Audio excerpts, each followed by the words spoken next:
سلااوان لێبێ بیانیتان باش سلااو ئاژە کاربانی تۆش باش باس سلااوان لێبێ ئازیزان خۆشحاڵی لەگەڵتانی ئەمڕۆژ لە بەیانی 24 لە دەستپێکی ڕۆژێکی نوێ وەکو هەموو کات ئاواتە خوازین ئەمڕۆژ ڕۆژێکی زۆر باش بێ بۆ هەموو لایەکمان دوور بین لە هەموو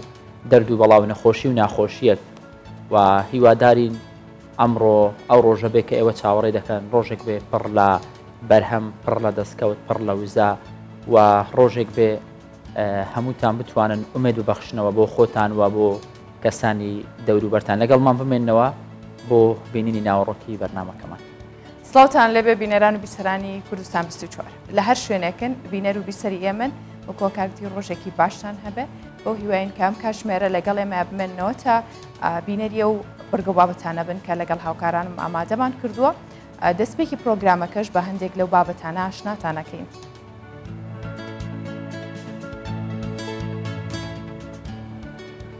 لە شاری زاخۆ گەنجێکی شەربەت فرۆش بەهۆی ڕووخۆشی و قسە خۆشەکانیەوە بازارێکی گونجاوی بۆ کارەکەی خۆی دروست کردووە. گەنجێکی شاری سلێمانی بەهۆی دەستڕەنگینی و جوانی تابلۆکانی خەڵک داوای تابلۆکێشانی تایبەتی لێ دەکەن.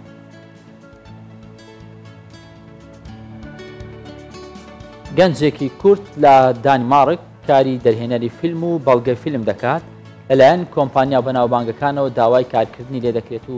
پرۆژێکی تایبەت دێنێتە کوردستان.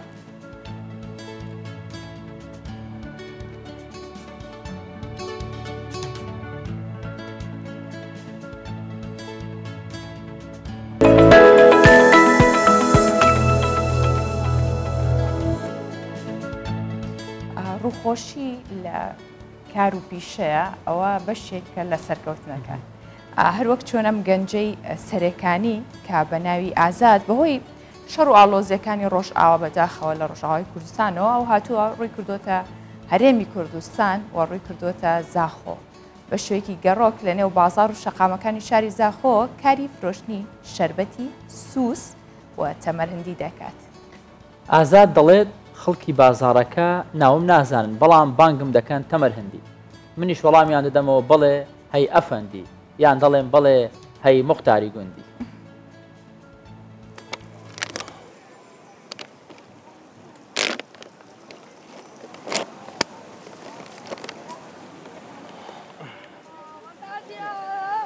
يلا سوس تمرهندي. السلام عليكم. سوسي بخون تمرهندي.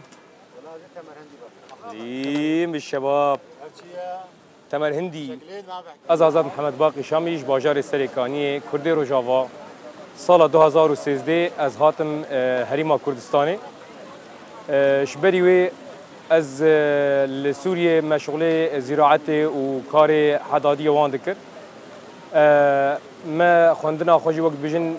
نوی جی آنی حمیل الحمدلله و بشهاده خو امتیاز ده قسم سلکی و لا سلکی ده شغلاوينا شوايه مراقبه جويه سر راداراتاي تواصلاوي قال سائقي طياري سواء طياره حربيه ولا مدنيه ونافا مطاري دهيه سوس تمرهندي كرم كن افندي فرمو فرلمشكن بوزغلي بشاطل مشكن يلا تمرهندي سوس ورنا سوس يابو دورني دمي اختصاصاتم زاخو دسبيك ناسيام بكسين ابو راستي از ديف چونك مسر اختصاصي خوش نگريام دسبيك عابد شغله عاملتيه پشتی وینا مشغلا سوسه بريفبر الحمد لله 2000 روپیه غزدید حتانوکا شغلا سوسه دکم و ما بطال نکری سوس تمرهندی کرم کن افندی تمرهندی سوس تمرهندی شارعیت قالك شو نافه مش نزانن وان بدكن ها سوس هنك وان بدكن ها تمرهندي يعني جو اجل وان زيفرين هقرد بجن ها سوس اد بهلا سر شافي من هيبي فلوس الذوق يجي خوش دكم والسلافا يزي فرينا هاجر بامد كها تمرهندي ابي سرسالي من مختار جندي الذوق يجي خوش دكم سلافا يزي فرينا براد بجن سوس بو باش بو لايتا بغلايتا هند بريك وقام شارو تو فولت طايره بو خد سريع ده قلب بده خو ورا جمن تي فقر الشركه بسوسك خمالي سرشتي یەکێکی دیکە لەو بابەتانەی کە بە پێویستی زانین قسەی لەسەر بکەین چونکە ئێمە گرنگی بۆین لە کوردستان 24 و بە تایبەتیش لە بەیانی 24 هەموو کەرتەکان هەموو سێکتەرەکان لە هەموو بابەتەکان زانستی بە ئەدەبی بێ و هوەری بێ هەرچی پێویستی بە ژیان و ژینگەی مرۆڤایەتیەوە هەیە ئێمە بیخەینە ڕوو. یەکێک لەو بابەتانە جوگرافیای خزمەتگوزاری و مرۆییە کە فێرکاری و تەندروستی ئەمانە هەموو یەکرێتەوە. لە ڕابردووە ئەمە تەنها جوگرافیا بە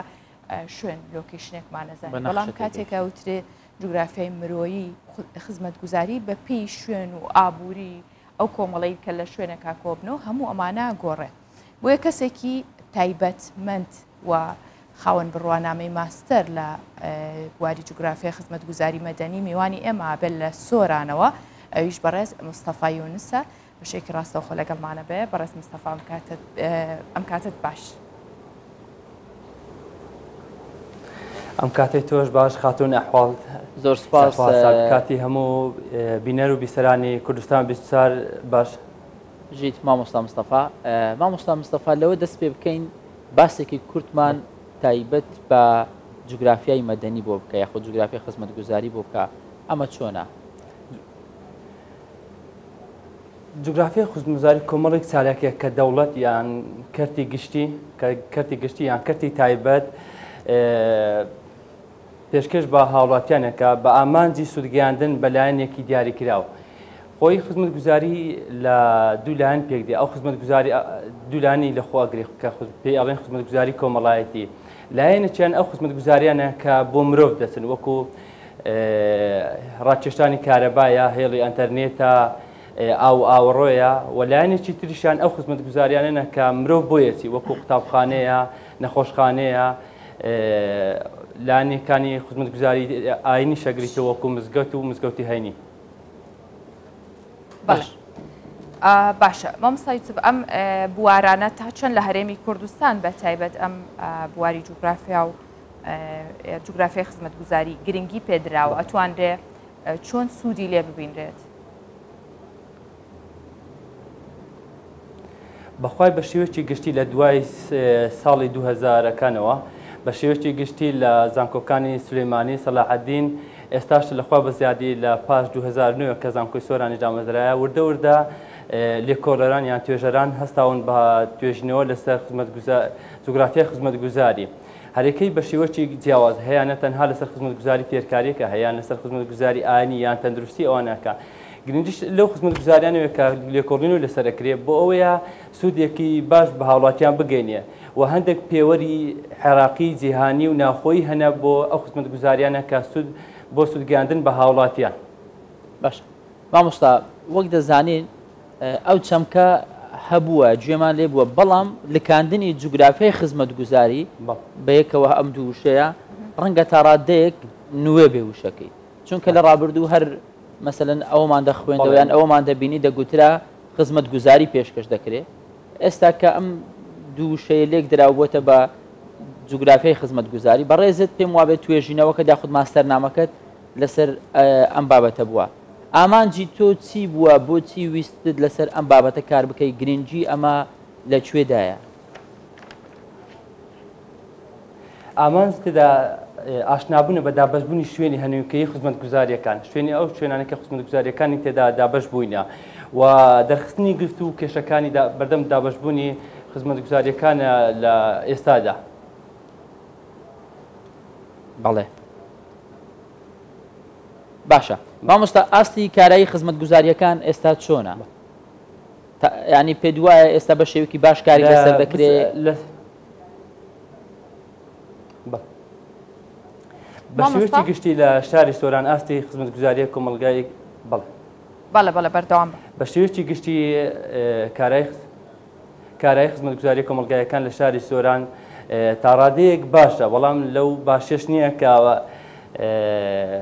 بڵێن کە زۆر باش بی، بەڵام تا ئێستاش ینی کەوەی شاری سۆران بخۆی تقریبێت لە دوای ساڵ 1970ەوە تقریبێ دامەزرایە و خزمەتگوزاریەکانیش زیادبوونێکی باشی بەخۆیەوە بوونە بینیوە، ئەویش لەگەڵ فراوانبوونی ڕوبەری شار و زۆربوونی ژمارەی دانیشتوان بووە بە شێوەیەکی باش گونجاوە، بەڵام هەندێکیان کەمەکیان کەم و کورتی هەیە، کێشەیان هەیە لە ژمارەوە، هەندێکیشیان لە ڕووی چەندایەتی چۆنایەتی کەمە کێشەیان هەیە. باشە مامۆستا، هەندێک باسی ئەو توێژینەوەیمان بۆ بکە کە ڕوونکردنەوە بە چیەدا تا بینەرانیش زیاتر شارەزاییان هەبێت لە توێژینەوەکەوە بە تایبەت جوگرافیای خزمەتگوزاری تا بزانرێ ئایا لە هەرێمی کوردستان ناوچەکان بە چ پێوەرێک جوگرافیای خزمەتگوزاریەکانی دابەش بووە و کام ڕۆیان و کام شاریان زۆرتری گرتوتەوە. خۆی شیکاری شوێنیە بۆ شیکاری شوێنی فرمانیە بۆ خزمەتگوزاری کۆمەلگایەکان لە شاری سۆران توێژینەوەکەم لە 5 بەش پێکاتووە و لەگەڵ 16 تەوەرە هەر لەو بەشانێک کە باسم کردینە 3 تەوەرە یان 4 تەوەرەم لۆداناینە سەرتا هاتیم بە چەمک و زاراوەکان دەستم پێکردێ و بە شێوەی گشتیم باسکردینە بۆ خزمەتگوزاریەکانی فێرکاری تەندروستی و ئاینی دواتر هاتیممە هەندێک پێوەرە بەکاردێن بۆ خزمەتگوزاری تەندروستی یان فێرکاری یان ئاینی و دواتر هاتیم ئەو توێژینانی کە پێشتر کراون لەسەر جوگرافیای خزمەتگوزاری ئەوانەی کە عێراقی بن ئەوانەی کە لە هەرێمی کوردستان یان لە وڵاتانی حەرەبی وان لە جیهانیش بن هاتیمە ئەو توێژینەوە ڕابردووەکانم هینانەوە ئەوانەی کە ئەو شانەیان کردەوە میشت سی شەشکە زیاد کردیە هاتیمە لە بەشی دوم هاتیم بەرەو پێشتنی خزمەتگوزاری کۆمەلگایەکان لە شاری سۆران لە پێش ساڵی 1990ەوە هەتا وەکو 2022 باسم کردووە و دواتر هاتیمە هەندێک پاساو هەنە بۆ بەرەو پێشتنی خزمەتگوزاری وەکو فراوانبوونی ڕوبەری شاری سۆران و کۆچە دواتر هاتیم باس لە کۆچ کردی و دواترش هاتمە باس لە زۆربوونی ژمارەی دانیشتوان بۆ کە کاریگەری هەبووە لەسەر زیادبوونی خزمەتگوزاریەکانە دواتر هاتیمە هەندێک سیستم لە سیستەمی زانیارە جوگرافیەکان هەندێک شتەیە زۆر باشە وەکو بەکارهێنانی مین سنتەرە ینی ناوەندی شوێنی و ناوەندی چەقی خزمەتگوزاریەکان و ئاراستەی دابەشبوونی خزمەتگوزاریەکان و یان دووری پێوانی خزمەتگوزاریەکانە و لەگەڵ بەکارهێنانی نێرسنەی بەرهەمهێنانی هاکۆرکەیەکە بۆ شێوازی دابەشبوونی خزمەتگوزاریەکان لە شاری سۆران و هەروەها بەکارهێنانی پشتێنەی کاریگەری ئەو پشتێنەی کاریگەری بۆکو نمونە بۆ باخچەی ساوایان 300 مەترا 350 مەترا بۆ قوتابخانەی بنەڕەتی لە 350 بۆ 700 مەتری دەڕوا تا چەند خەڵک سوودمەند دەبیت لەو خزمەتگوزاریانە هاتوومە بۆ هەروە بۆ نەخۆشخانەکان و بۆ بنکە تەندروستیەکان و مزگەوتی هەنی و مزگەوتی شم پشتێنەی کاریگەری بەکارهێنا دواتر هەندێک پێوەر هەنا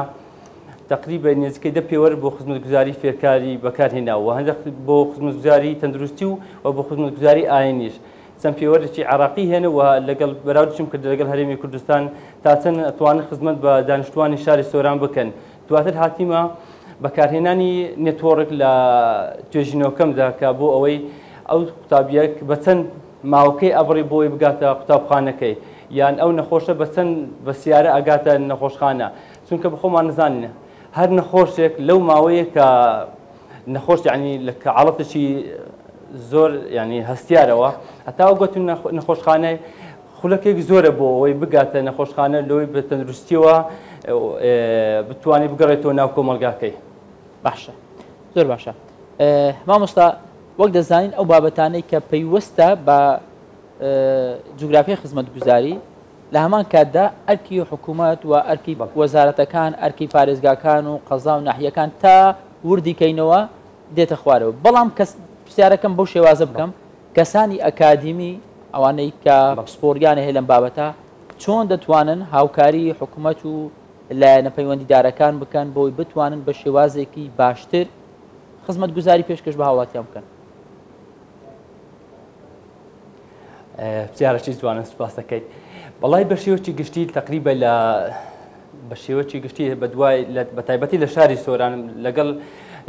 هاتنی ئیدارەی سەربەخۆی شاری سۆران خزمەتگوزاریەکان بە شێوەیەک وردە زیاد بوون بە تایبەتی لە بواری ڕێگاوبان هیوادارم لە بواری خزمەتگوزاری و لە بوارەکانی تریشەوە زیاتر بی ئەمەش ئەتواندرێت زیاتر لە کۆنتاکتێک هەبی لە بینی ئیدارەی سەربەخۆی سۆران و زانکۆی سۆران چونکە ساڵانە چەندین توێژینەوەی بە نرخ لە زانکۆی سۆرانەوە دەردەچی بۆی بتوانن سوود بە کۆمەلگاکەمان بگەێنن پێویستە کۆنتاکتێک هەبی لە بینی زانکۆ و ئیدارەی سەربەخۆی سۆران بۆی بتوانن سوود لە توێژینەوەکان وەربگرن. بەڵێ مامۆستا مستەفای نووس ماستەر لە جوگرافیای خزمەتگوزاری مەدەنی لەگەڵ مامووی لە سۆرانەوە زۆر سوپاس بۆ بەڕێستان. زۆر سوپاس.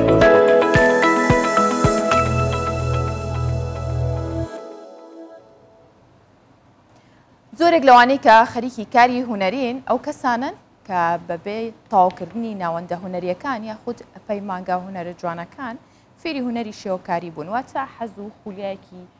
منداڵی لەگەڵ یاخود بەهرەمەندیشی لەگەڵدا هەکار. لە ماوەی ڕابردوش هەر میوانمان هەبووە لەسەر ئەم بابەتانە کە کەسانی ئەکادیمی نەبوون لە بوارەکە بە شێوەی زانستی نیان خوێندووە بەڵام ئەو بەهرە و ئەو خۆرسکەی کە لە خودی کەسەکەدا هەبووە پەرەی پێدراوە و بۆتە هونەرمەندێکی تەواو کامل و بەرهەمەکانی بەرهەمی زۆر ناوازە و جوان بووە. کاروان یەکێکە لە ئارەزوومەندانی بواری هونەر کە هەر لە منداڵیەوە دەستی بە کێشانی تابلۆ کردووە دوای تەواوکردنی خوێندنیشی گەلەریەکی تایبەت بە کێشانی تابلۆ و کێشانی وێنە بۆ ئارەزوومەندانی کارەکەی کردوێتەوە.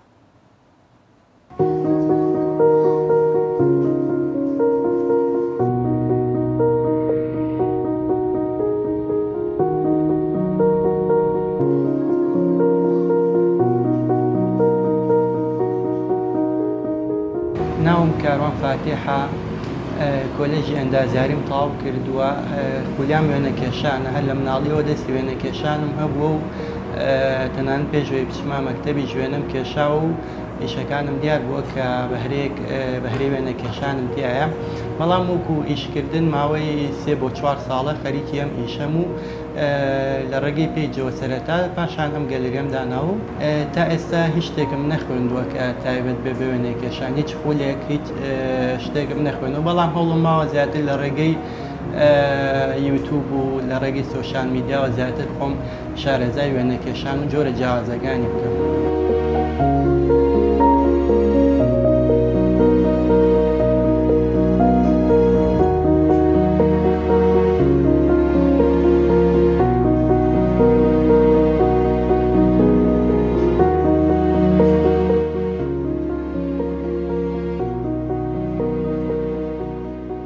وێنەکانم لە هەموو شێوازەکان وێنە ئەکێشم خۆم زیاتر حەزم لە وێنەی سروشتە بەڵام ئێستا خەڵک داوای شێوازی جیاوازەکە بۆیە خۆم فێری و شێوازانەش کردووە لە تابلۆی مۆدێرن و ئەبستراکت و ئەو جۆرانی کە خەڵک زیاتر تەڵەبی لەسەر.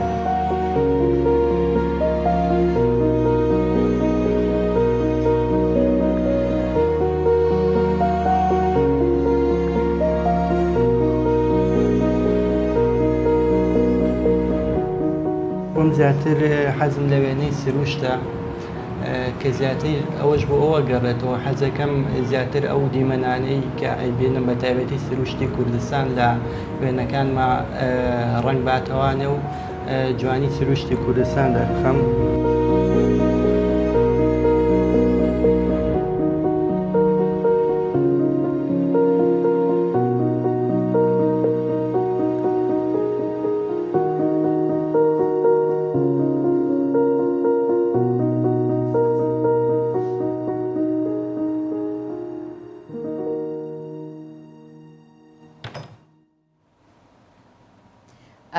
بابەتی هونەریەکان یاخود زانستیەکان ئەدەبیەکان هەڵبەت بابەتی فیلم و سینەما و ئەمە شەرەچێتە چوارچێوەی بابەتی هونەریەوە لێ دەرناچێت لە بەیانی 24 و بە تایبەتیش ئەو گەنجانەی کە لەم بوارانەدا دەست پێشخەرن یاخود پێشەنگن هەروەک چۆن گەنجێکی کورد لە دانمارک کۆمپانیایەکی بەرهەمهێنانی فیلم و ڕێکلامی دامەزراندووە و کاری بۆ چەندین کۆمپانیای بەناوبان کردو و چەندین بڕوانامەی لە بوارە جیاوازەکان هەیە.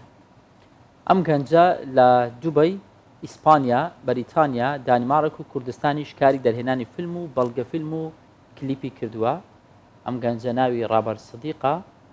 بەرهەمهێنەری فیلمە و فۆتۆگرافەرە لەگەڵمان دەبێت. سڵاوت لەبێ کاک ڕابەر بەیانیت باش خۆشحاڵین لەگەڵمانی و خۆشحاڵترین گەنجێکی کوردی بە سەلیقە و بەتوانە دەبینین ئەگەرچی لە کوردستان دوورکەوتەوە بەڵام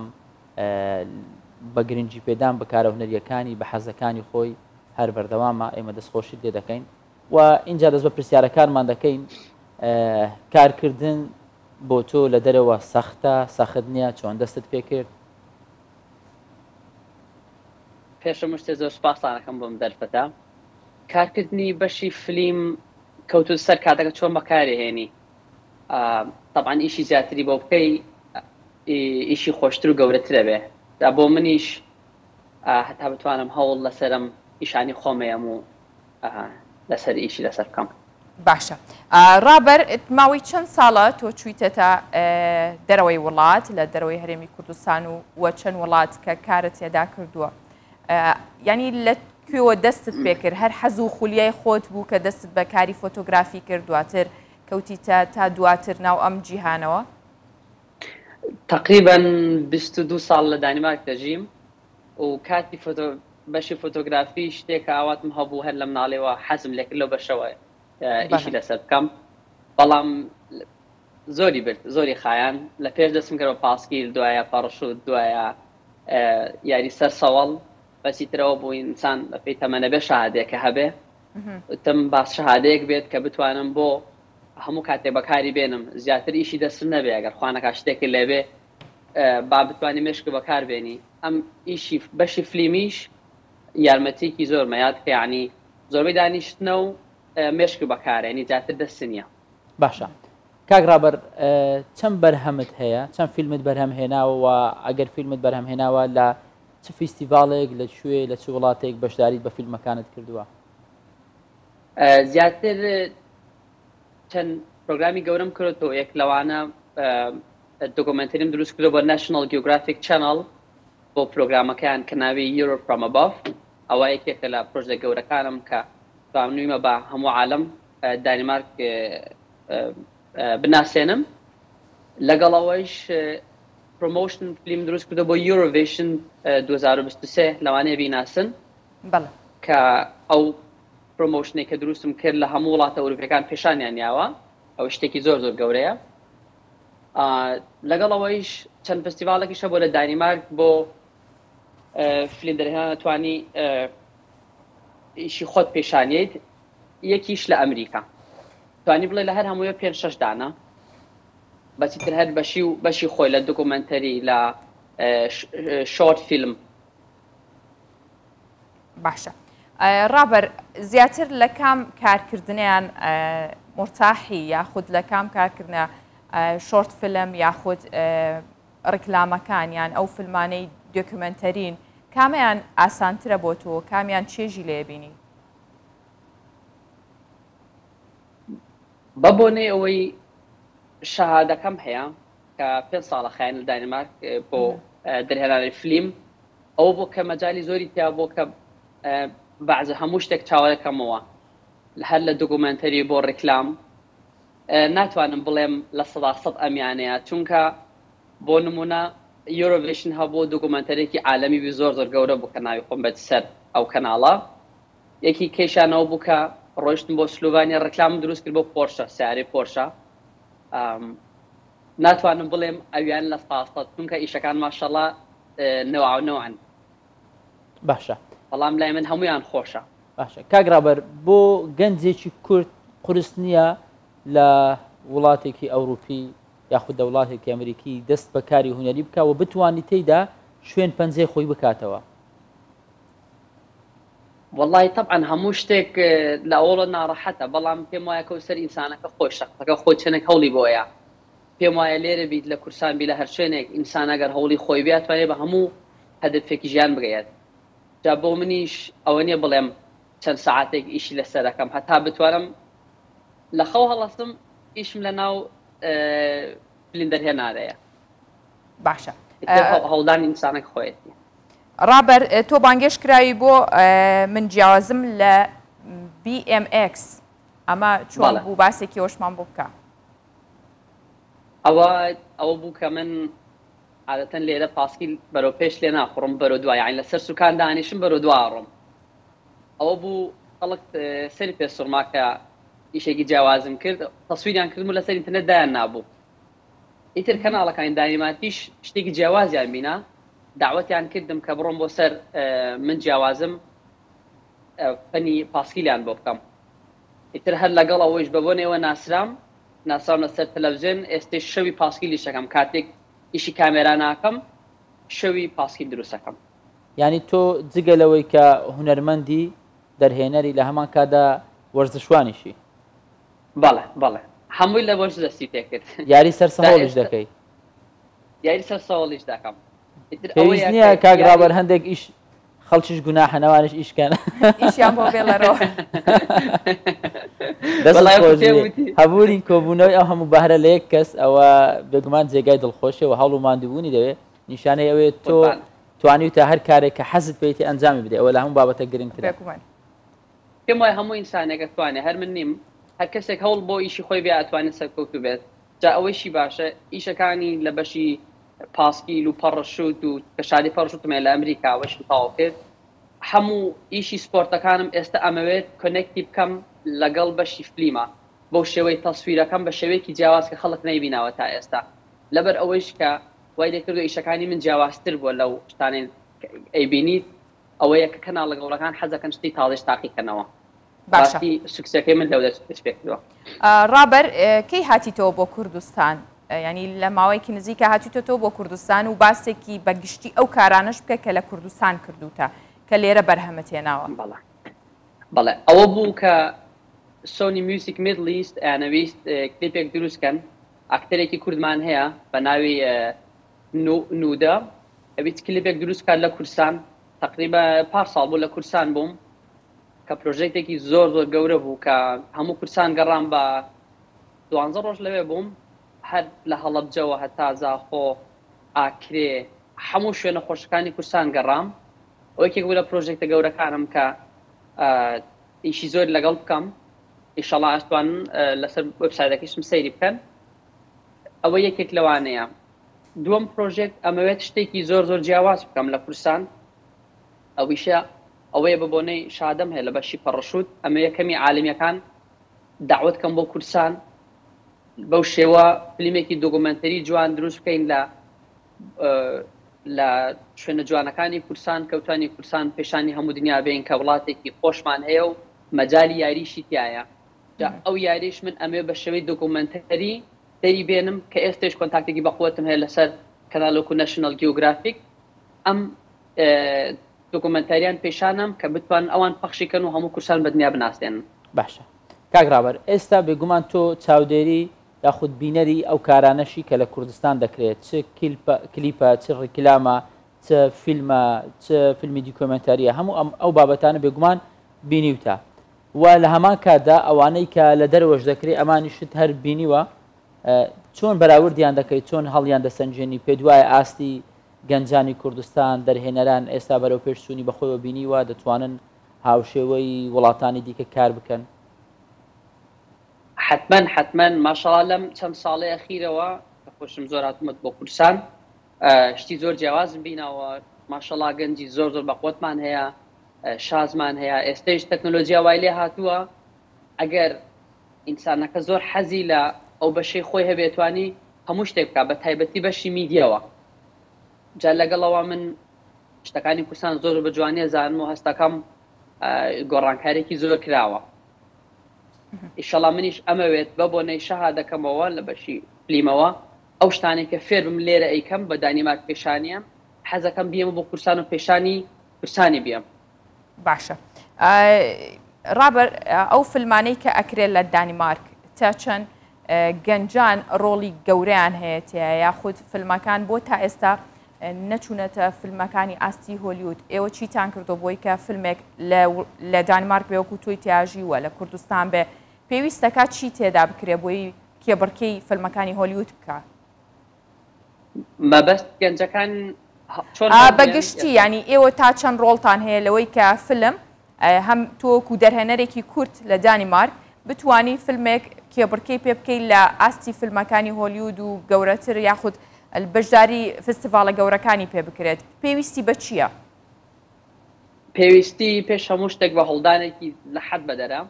و یەک دۆکومنتەریم دروست کرد تقریبا 6 مانگ لەمەوە پێش بۆ ئاکتەرێکی بەناوبانگ بە ناوی غۆلان مۆلا کە لە هۆلیوود ئیش دەکات دۆکومنتەرێکم لەسەر ئەو دروست کرد ئیتر کە توانیت لەگەڵ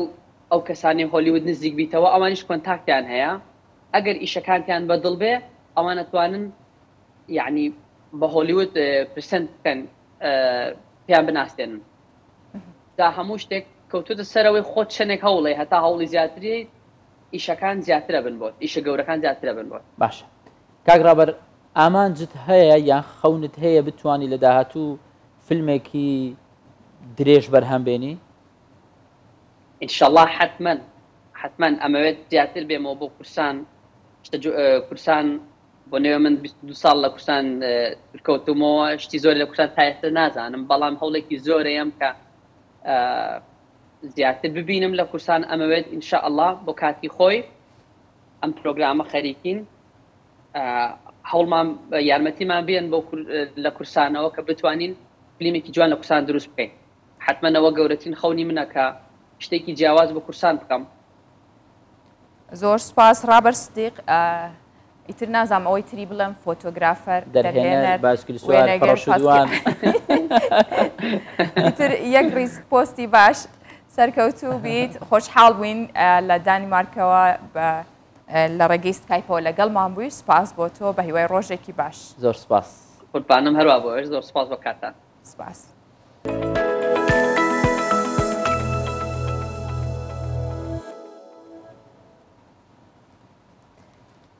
یەکەم فستیڤاڵی ئەسپی ڕەسەنی کوردی لە شاری سنەی ڕۆژهەڵاتی کوردستان بە بەشداری سوارچاکانی 15 پارێزگای ئێران بەڕێوەچوو.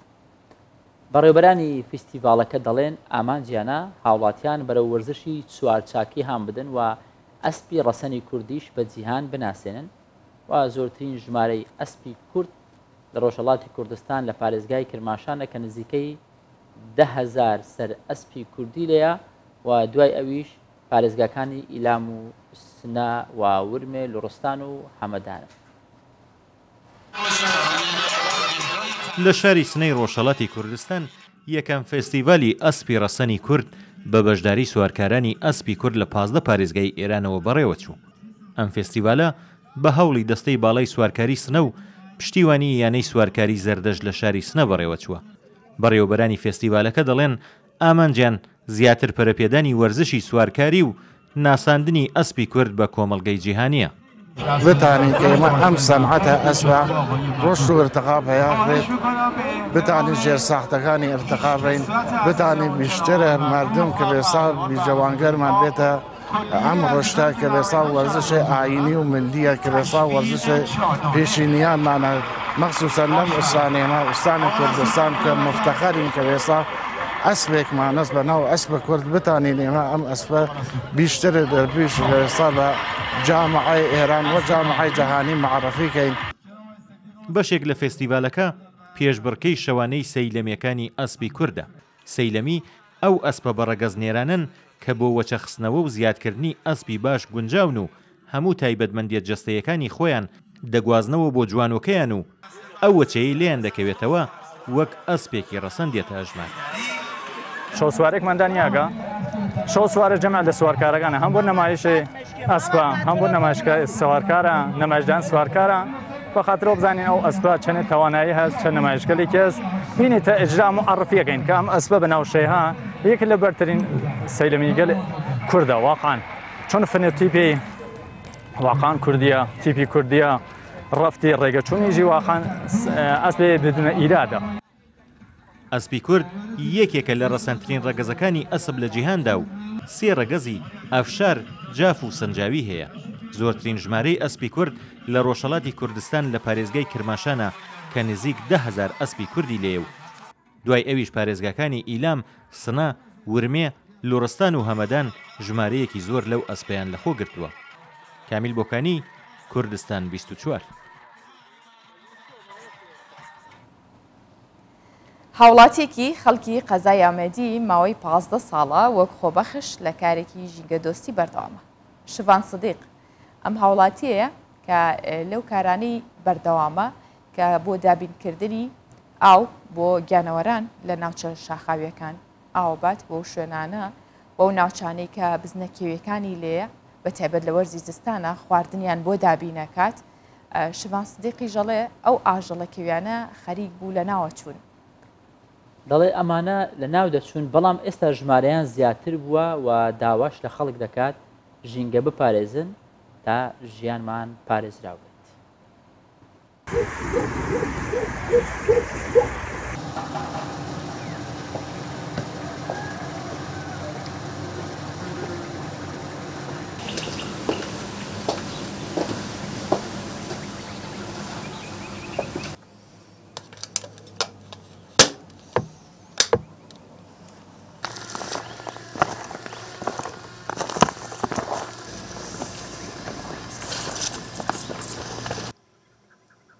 سوالاتی شبان صادق علی ما خلک بوجر امیدی من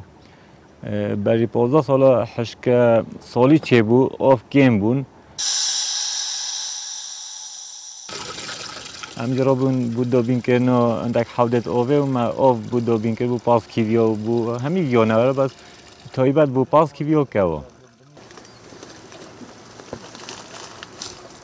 عجیب برخه حالا ایسیم دا بهم بخون تقریبا هر هیوه ایک وصل خلاص کن گلیه دیره و حتی گلیه سیلوه گلیه مزیر کان بیجینه یعنی وان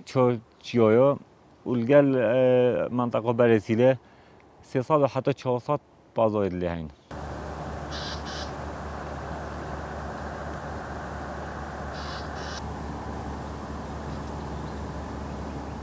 بعد نقطه 8 نقطه 6 حتی نقطه 8 همون نما بون تقریبا دو ایباده بن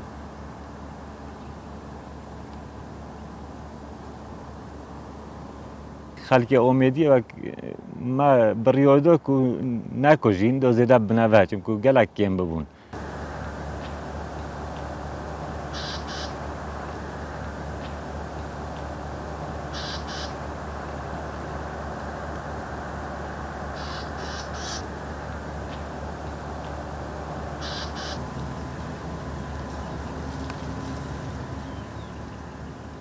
نشم دستیش بی کاری بعدم یعنی که از روزی که آب ندمه افگیانه ولی همید منت تهنی یعنی گناه ده که تستایم دا از مجبور بعدام بم هندی بشیم از بعدام بم ده آب بودابین که مو وقتی دیجی جانیه که جدنا منطقه و مرا ما زیاده ببن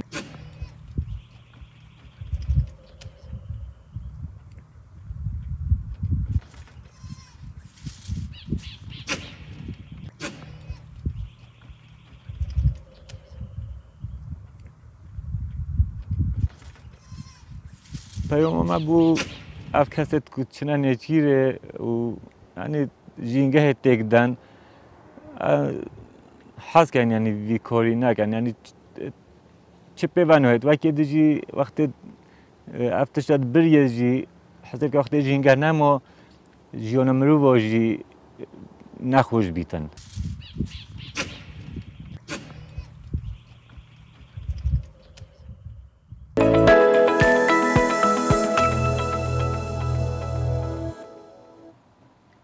کار تسبیح بکارێنی باز باسی تەسبیحە بەڵێ بەکارێنی ئارێ وڵات بۆ جوانی بۆ پۆزیان بۆ تەسبیحم هەیە قەزوانە ینی هەر زۆر دڵم پێی خۆشە باشە قەزوانە و لە خەنە درایە و نازانم چی و هەڵم گرتیان دێکجار لە مل دەکەم بەڵام زۆر بەدەست بەکاری نایەنم ڕاستی هەر حەز دەکەم زیاتر لە ملی بکەم ینی هەر بۆ پۆز بەکارێنی پۆز نییەوە ینی پێم جوانە بۆ جوانی بڵێ تایبەتمەندی هەیە تەسبیح چونکە هەر کەسە بۆ شتێک هەرچەنە لە پێشتریش هەر بۆ ینی زۆر جار بە مەبەستە دینیەکەشی بەکار هاتووە بەڵام کورد لەم بابەتەیە زۆر بە سەلیقەیە چەندین بەردی گرانبەها و شێوازی گیان ینی باش و جوانیان دۆزیۆتۆ کە لە دێرزەمانەوە تەسبیح لە کللتوری ڕۆژهەڵاتی ناوەڕاست و میزۆپۆتامیا پێگەیەکی تایبەتی هەیە بەمبەستی ئاینی و کووتمان کللتوری بەکارهێنراوە زۆرجار بۆ جوانی بەکارهێنراوە لە بەروەی بەلایەن و جوان بۆ بەردی بەنرخ بۆ پارێزگای ڕەحای باکووری کوردستانیش یەکێکە لەم پارێزگایانە کە بە بەردی خۆماڵی تەسبیح دروست دەکرێت و تەنانەت نرخی هەندێکیان دەگاتە $30,000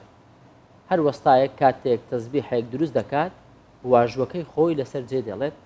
وەستاکانی تەسبیحی دەڵێن ڕەنجێکی زۆر لە کاتی دروستکردنی تەسبیحەکان دەکێشن بۆیە لە بازاڕیش تەسبیحی کاری دەستی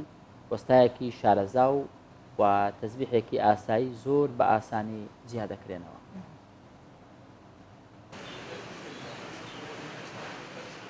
تەسبیح لە کەلتوری ڕۆژهەڵاتی ناوەڕاست و میزۆپۆتامیا پێگەیەکی تایبەتی هەیە و لە دەرزەمانەوە بە مەبەستی جیاوازی وەک ئاینی و کەلتوری بەکارهێنراوە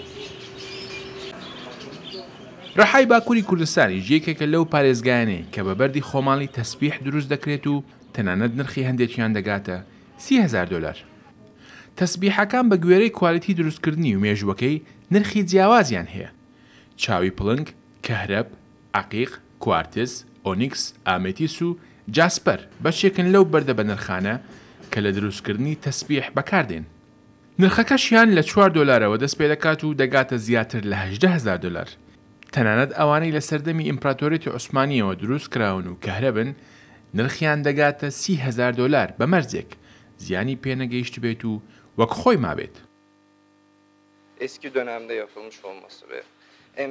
ئەو تەزبیحانەی کە نرخیان دەگاتە 15,000 دلار بەهۆی مێژووی دروستکردن و دانسقە بوونی بەردەکەیەتی. بەو پێوەرەش نرخەکەیان دەگاتە 20 بۆ 30,000 دلار. چەندین جۆری جیاواز هەن کە لە سەردەمی عوسمانیەکاندا دروست کراون، وەک تەزبیحی دار و کەهرەب و ددانی ئاژەڵان. یەکێک لە دوکاندارەکانی بازاری تەسبیح فرۆشانی ڕەحا مستەفا بۆزیانە و دەڵێت بە بەراورد لەگەڵ ساڵانی ڕابردوو ئێستا خواست لەسەر تەسبیح زیاتر بووە. 30 ساڵە کاری کڕین و فرۆشتنی تەسبیح دەکەم. کاتێک دەستم بەو پیشەیە کرد خواست لەسەر تەسبیح بەو شێوەی ئێستا نەبوو. ئەو تەسبیحە کە هەرەبارەی کە ئێستا هەن پێشتر نەبوون. پێشتر زیاتر تەسبیحی بەرد و دار هەبوون. هاوکات کە هەرەبیش هەبوون کە سەرجەمیان لە سەردەمی عوسمانیەکانەوە بۆمان مابوونەوە. نەریتەکە وایە هەر وەستایە کاتێک تەسبیحێک دروست دەکات واژۆکەی خۆی لەسەر جێ دەڵێت و وەستاکانی تەسبیحیش دەڵێن ڕەنجێکی زۆر لە کاتی دروستکردنی تەسبیحەکان دەکێشن بۆیە لە بازاریش تەسبیحی کاری دەستی وەستایەکی شارەزا و تەسبیحێکی ئاسایی زۆر بە ئاسانی جیا دەکرێنەوە.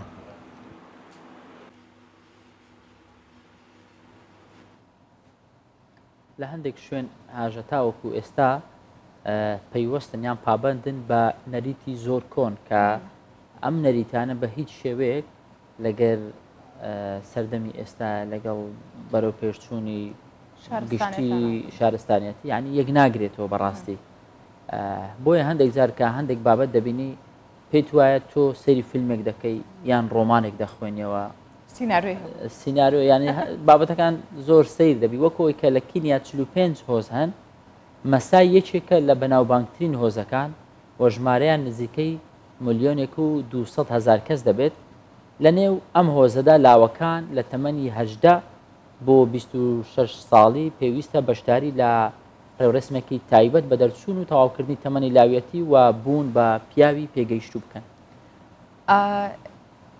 پێشتی لاوەکان لە تاوەکو لەم ڕێوڕسمە بەشداریان نەکردایانی پێشتر ڕێگە پێدراو نەبوون کە هاوسەرگیری بکەن. ئەبوو لەم ڕێوڕسمەیە بن هەر لاوێک لەو هۆزە ئەنجا هاوسەرگیری بکەن. بەڵام بەهۆی چوونیان بۆ شار و وڵاتانی دیکە بەمبەستی خوێندن و هۆکاری جیاواز ئێستا نەریتە کەمێک پشتگوێ خراوە و جاران بۆ سلماندنی قارەمانێتیان لە بواە بەشدار بووەکان شێریان ڕاوکردایە ئەمەش بەهۆی قەدەغەکردنی لەلایەن حکوومەتەوە نەماوە. نییە بواە شێرێک ڕاوکەین جا هاوسەرگیری ئێستا هەمووی سینگڵ بوو. باشە بام بابەتە ببینین. بەسەدان گەنج و لاوی هۆزی مەسای بە قژی سوور و جلوبەرگی تایبەتیەوە بەشداریان لە ئاهەنگی دەرچوونیان کردووە. ئەم ئاهەنگی دەرچوونە جیاوازە و ئاهەنگی دەرچوونی زانکۆ و پەیمانگە نییە بەڵکو ئاهەنگی یونۆتۆیە کە لەلایەن هۆزی مەسای لە گوندی کلیگۆریس لە کینیا بە بۆنەی دەرچوون و تەواوکردنی تەمەنی لاوێتیەوە بەڕێوە دەچێت. بە بڕوای ئەم هۆزە دوای لاوێتی قۆناغی پیاوێتی دەست پێ دەکات.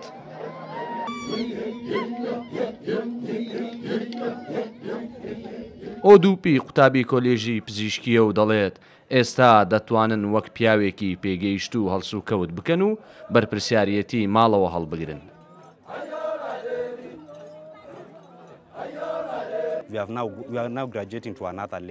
ئێستا ئێمە دەرچوین بۆ قۆناغێکی دیکە بووین بە پیاوێکی پێگەیشت و خاوەن بەرپرسیارەتی. ئێستا باوکم دەتوانێت ماڵەوە جێبهێڵێت و من زۆر بەباشی بەڕێوەی ببم چونکە من لەم ڕێوڕسمەدا دەردەچم.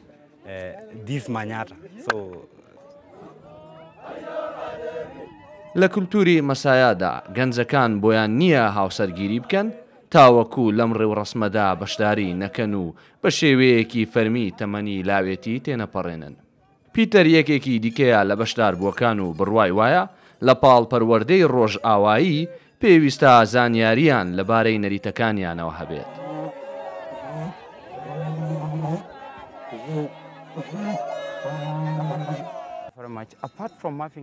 سەرڕای هەبوونی پەروەردەی ڕۆژاوایی پەروەردەی نەریتیش گرنگە چونکە کاتێک تۆ تژی ئەمانە ڕەفتار دەکەی زۆر شت هەندوات دەکەون کە ئەمانەش نیشانی خراپن. بەشداربووەکان تەمەنیان لە نێوان 18 بۆ 26 ساڵیدایە. ڕێو ڕسمەکە بۆ 5 ڕۆژ بەردەوام دەبێت و بە چەندین شێوەی جیاواز و سەمای تایبەتی هۆزەکە کە هەڵپەڕینە لەسەر یەک قاچ ئاهەنگ دەگێڕن.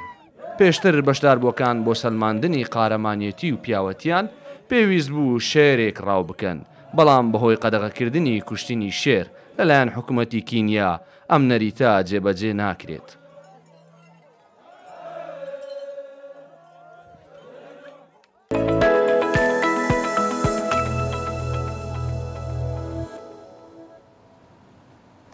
لەم چەند ساڵی دوایدا جوتیارانی دارستانەکانی ئەمازۆن بە شوێکی فراوان دەستیان بە چاندنی میوەی ئاکای کردووە.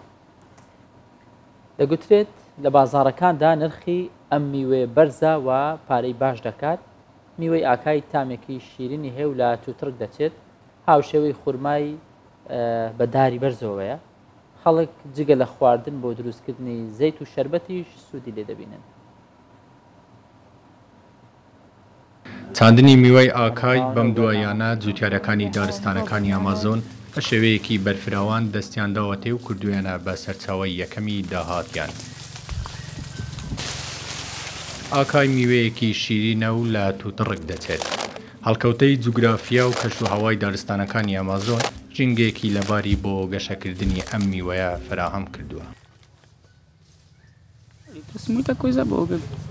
پێش ئەوەی دەست بە چاندن و بازرگانی بە ئاکای بکەم سامانێکی وام نەبوو، بەڵام ئێستا زۆر شتم کڕیوە کە پێشتر نەبوو. ئێستا خانوم هەیە، وردە وردە پەرە بە چاندنی ئەم میوەیە دەدەین. سپاس بۆخوا ئەم جۆرە میوەیە لە ئامازۆن باش گەشە دەکات. هەوڵ دەدەین لە وەرزە جیاوازەکانی ساڵ بیچێنین.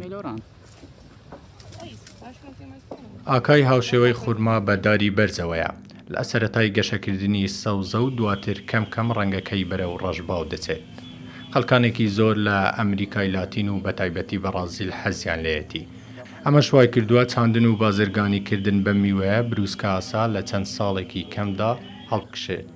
بەشێک لە خەڵکی سەرباری خواردنی ئاکای دەگوشن بۆ دروستکردنی زەیت و شەربەت سوودی لێ دەبینن.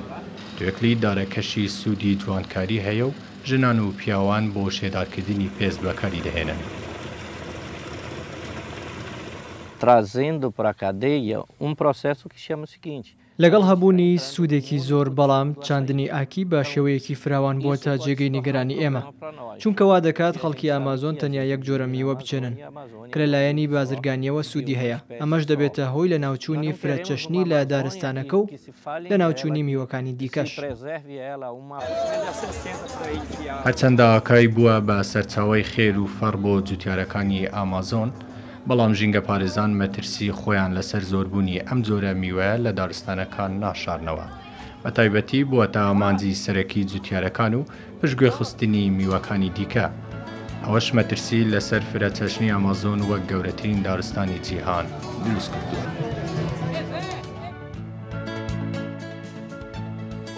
بڕگە و بابەتەکانی ئەم ڕۆمان پێشکەشکردن. بۆ هیواین کام کاتژمێرەی لەگەڵ ئێمە بوون، کاتێکی باشتان هەبوو بێ و سەرجەمیان سوودی بێوەگان دەبێت. سپاس بۆ ئێوە بە هیوای ڕۆژێکی خۆش.